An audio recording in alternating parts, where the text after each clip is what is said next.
One child misses 4 days of a school term and remains a regular attendee. Another misses 5 days and moves into a different national category.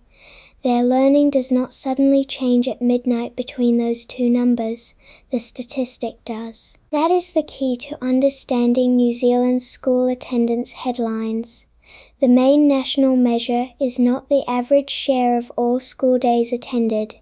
It is the share of students who attend more than 90% of a term. In provisional results for Term 2 of 2026, 64.2% of students met that rule.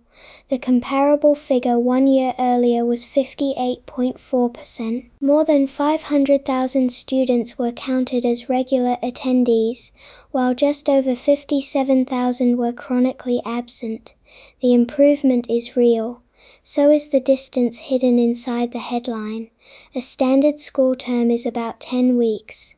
Regular attendance means being present for more than 9 of those 10 weeks, or missing fewer than 5 days.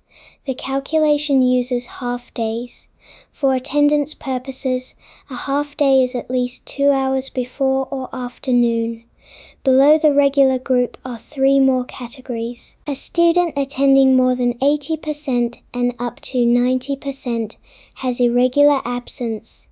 More than 70% and up to 80% is moderate absence. 70% or less is chronic absence, roughly 15 missed days or more in a 10-week term. These lines help schools find patterns. They should not be mistaken for 4 kinds of child. To see why, take 2 imaginary schools with 100 students each. At the first school, many students sit just below the 90% line. A small improvement can move a large group across the threshold, making the regular attendance figure rise quickly. At the second school, most students attend almost every day, while a smaller group misses a great deal of school. Its average daily attendance may look strong, but the children in the smaller group may need much more help. One national percentage cannot show both shapes. The 64.2% figure must not be read as the share of all school time attended by New Zealand children. It means that about 64 out of every 100 students individually cleared the more than 90% line.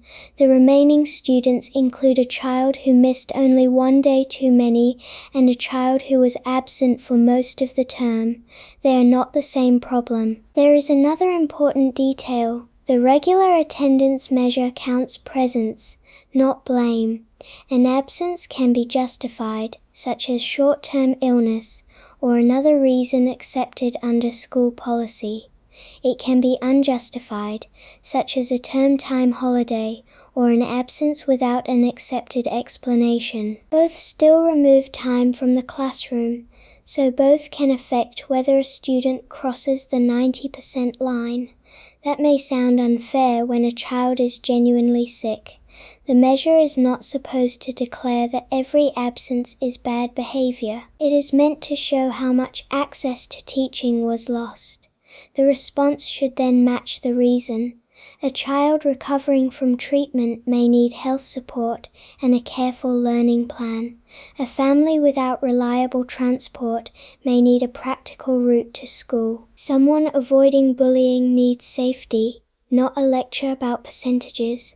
Where parents repeatedly choose unnecessary days away, the school may need a firmer conversation.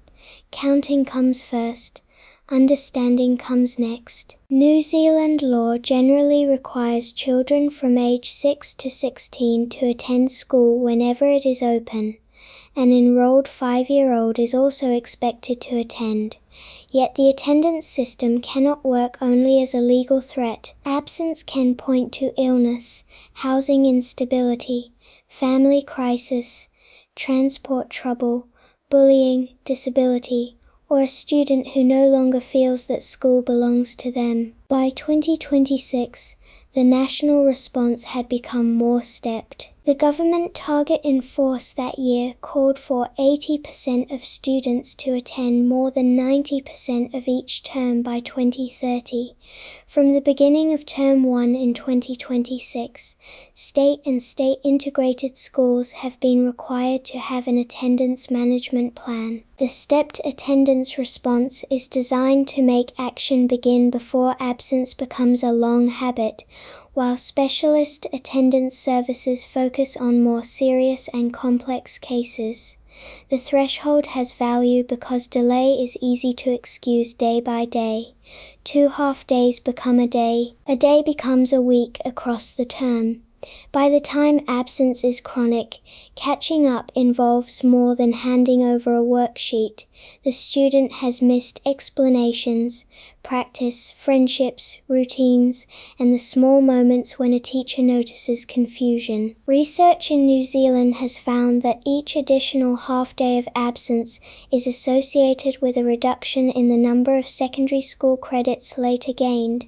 The relationship appears across the range, not only after a child enters the chronic category. Attendance is not the only cause of achievement, and a statistical link does not prove that every missed morning produces the same result. It does explain why the system pays attention before absence becomes extreme, so the national result needs to be read in layers. First, the movement from 58.4% to 64.2% shows more students crossing an important line. Second, just over 57,000 chronically absent students show that the hardest part of the problem remains. Third, the reasons behind absence decide what useful action looks like. The headline is a threshold. Education happens in the space between thresholds, 1 half-day, 1 relationship, and 1 returning child at a time.